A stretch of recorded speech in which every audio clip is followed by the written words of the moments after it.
بسم اللہ الرحمن الرحیم۔ السلام علیکم ورحمۃ اللہ وبرکاتہ۔ سامعین کرام، ایک شخص نہایت غریب تھا۔ دوسرے لوگوں کی طرح بجائے عمدہ کھانوں کے اس کے سالن میں سوائے پیاز کے اور کچھ نہ تھا۔ ایک بیہودہ شخص نے اسے ملامت کرتے ہوئے کہا، ارے نکمے کہیں کے، جا اور شاہی لنگر سے ہی سالن لے آ۔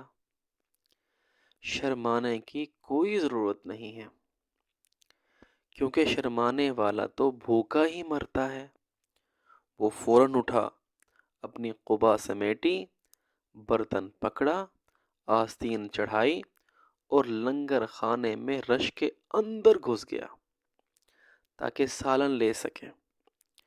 سالن تو نہ مل سکا، تاہم بھیڑ کی وجہ سے اس کی قبا پھٹ گئی اور بازو ٹوٹ گیا۔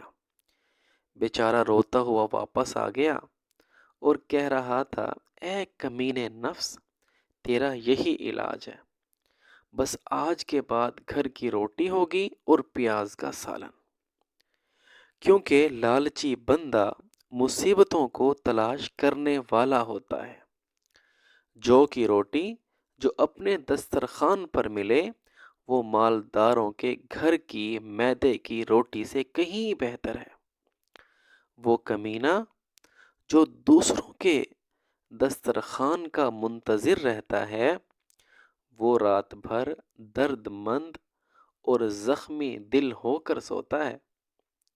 معلوم ہوا پیاز، سرکہ، اچار یا جو بھی چیز میسر ہو اس سے روٹی کھا لینا غیروں کے دسترخوان پہ گوشت، قورمہ اور بریانی کھانے سے کہیں بہتر ہے۔